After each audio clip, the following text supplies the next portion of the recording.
I appreciate everyone coming here, and it's been a journey. And when I've been talking about this since I've been in the legislature, when we started paying rent up on Russell Road, about keeping it in-house where we can save money, or buying a place that will not only be efficient and more effective, but has an economic driver in a community. And most importantly, that saves the taxpayers money going forward. So when we had the unfortunate opportunity, DMV wanting to move out and move to another location, it opened up another door of opportunity.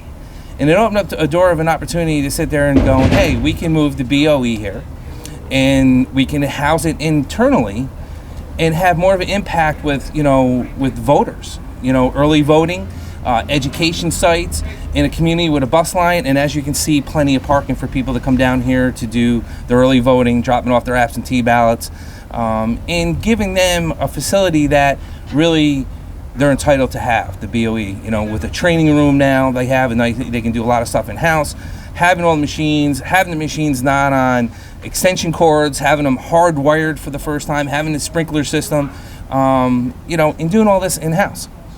What's it mean to the taxpayers? What it means to the taxpayers for the next 4 years, we saved conservatively $1.5 million by this move alone, conservatively. If you look at what we've been spending. I'm glad that the legislature, in a partnership with the legislature, got on board, and I'm going to let Carolyn McLaughlin speak in a minute. Thank you for being here. Rachel Bletti, our commissioner, is also here, and always our great county clerk, Bruce Hidley. But the legislature authorized us $340,000 to get this done, and it's under $340,000. I want to thank the men and women of DGS, DPW, that made this possible. We did most of this in-house. We've been doing a lot of projects in-house, which means a lot of savings for the taxpayers of Albany County.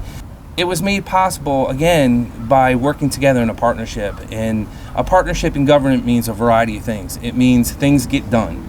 It means you take the party politics out of stuff and you do what's right for the people. And you get great projects like this. If you take a tour of this facility, you're going to be blown away. There's going to be, I don't know if you remember the old BOE, you could barely walk in the door and you didn't have a lot of place to stand. This gives you ample amount of place. It helps the workers to get you in and out quicker. But again, it's not possible without the partnership with the legislature. And I want to thank Chairman Andrew Joyce and Majority Leader Dennis Feeney and everyone else that was involved with this project. But again, it's not done without our two commissioners, DPW and DGS, so thank you to them and to the men and women there. I'm standing here representing the legislature this morning, and this is probably my first official task, so as a legislator. But I too, on behalf of the legislature, I want to commend them for coming forward 6 months, a year ago, when the decision was made to come down here. The legislature really stepped up and came down and was supportive of the move and made sure that funds were in place to make it happen. So I want to congratulate them for having the vision to step on board with the vision of the county exec to move here and to support the men and women that work so hard in the Board of Elections. If anybody's spent more than 1 hour in the Board of Elections, you know that it is a labor of love, and you have to really understand people and be able to work with people. And to move into this neighborhood, which is my home, I live here in the South End, I really see this as an opportunity to address any issues that people might have with voter suppression or any concerns that people might have about not having access to the opportunity to vote. So I look forward to looking at the numbers, particularly in this part of Albany County, increase exponentially because of the easy access to this building.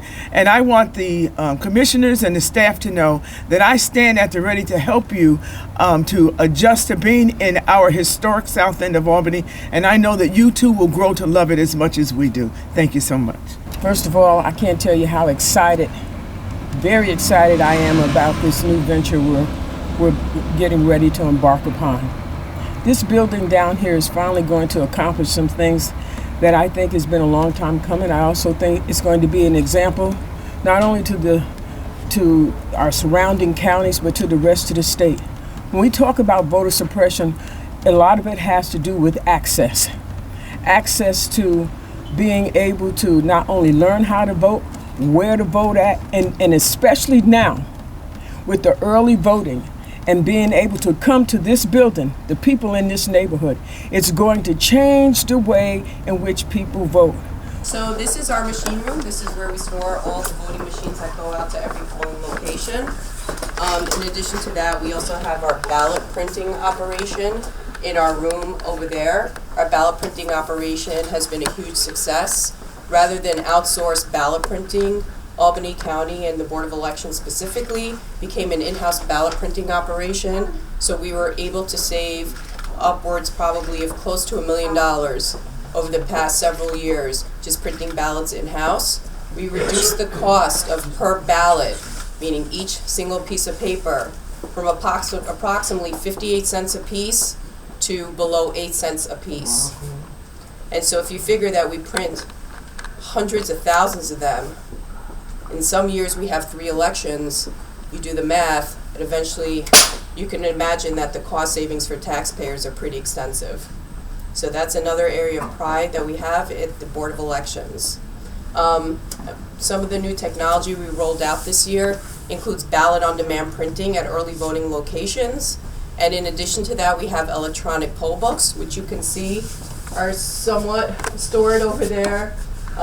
They're poll print pads, and essentially what that allows us to do is voters can come in and sign a poll pad as opposed to the old books, the paper books, which have proven to be very successful because it helps prevent duplicate voting and fraud, essentially, when it comes to early voting. Because a lot of people kind of wonder about that. How do you prevent someone from voting on Tuesday who already voted on Monday? So that's how we do it. It provides real-time information, voter information, to a system that tells us who's already voted and who hasn't voted. So that's another area of success. And the ballot printing component of it allows us to print a ballot on demand at the poll site for a voter, and it picks the correct ballot style for that particular voter. So that means that voters have the ability to go to a single location as opposed to multiple locations to be able to cast a vote at this time.